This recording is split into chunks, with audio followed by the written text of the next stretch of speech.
It's average. Hi guys, Decoit movie review starring Adivses, Mrunal Thakur, written and directed by Sunil Dio. Hit 2 తర్వాత చాలా gap తీసుకొని అడివిసేస్ నుండి వస్తున్న movie ఇది. Trailer and songs తో మూవీకి బజ్ బానే క్రియేట్ అయింది. అడివిసేస్ మూవీ కాబట్టి హైప్ గట్టిగానే ఉంది. మరి మూవీ ఆ హైప్ కి మ్యాచ్ చేసిందా అంటే ఫుల్ ఫ్లెడ్జ్ గా కాకుండా కొంతవరకు చేసిందనే చెప్పాలి. నాకైతే పర్లే బానే ఉంది అనిపించింది. డీటెయిల్ రివ్యూలోకి వస్తే Haridas played by Adivi Sesh jail నుండి రిలీజ్ అయ్యి తనను మోసం చేసిన lover Saraswati played by Mrunal పై రివెంజ్ తీర్చుకోవాలనుకుంటాడు.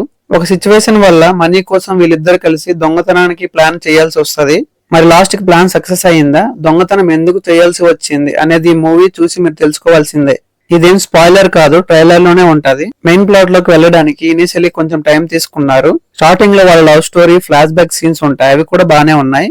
ఆఫ్టర్ 30 minutes నుండి ఇంటర్వెల్ వరకు మూవీ ఎంగేజింగ్ గా అండ్ థ్రిల్లింగ్ గా ఉంది. ఇంటర్వెల్ సీన్ కి మాత్రం మూవీ టీం చాలా హైప్ ఇచ్చారు, బట్ అది అంతగా ఏం లేదనిపించింది. సెకండ్ హాఫ్ కూడా బానే ఉంది, బట్ క్లైమాక్స్ అందరికి నచ్చకపోవచ్చు. నాకు కూడా మిక్స్డ్ ఫీలింగ్స్ ఉన్నాయి. మోర్ దెన్ ఏ స్టోరీ, మూవీ టెక్నికలీ బ్రిలియంట్ ఉంది. ఎడిటింగ్ అండ్ సినిమాటోగ్రఫీ అయితే చాలా బాగున్నాయి. ట్విస్ట్ లో తన ప్రీవియస్ మూవీస్ అయినా ఎవరు క్షణం మూవీస్ లో ఉండే ప్యాటర్న్ లాగే ఉంది.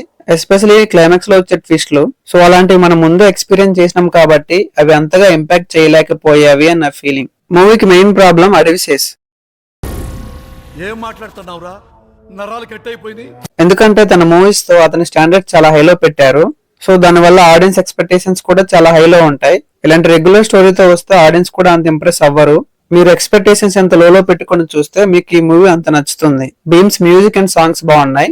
మూవీకి బిగ్గెస్ట్ ప్లస్ పాయింట్ జ్ఞాని ఇచ్చిన BGM. BGM most of the మూవీని ఎలివేట్ చేసింది. ఇంకా పర్ఫార్మెన్స్ విషయానికి వస్తే మెయిన్ లీడ్స్ అందరూ బాగానే చేశారు. Most of the movie story Adivi Sesh and Mrunal చుట్టే ఉంటది. సో వాళ్ళకి యాక్టింగ్ చేసే స్కోప్ ఎక్కువ ఉంది and they did fantastic job. Anurag Kashyap and Prakash Raj wasted. Finally నాకైతే ఈ మూవీ వన్ టైం వాచ్ అనిపించింది. మీరు చూసారా ఈ మూవీ? చూస్తే ఎలా ఉందో కామెంట్స్ లో చెప్పండి. That's my review on this movie. Hope you like this video. Thank you for watching.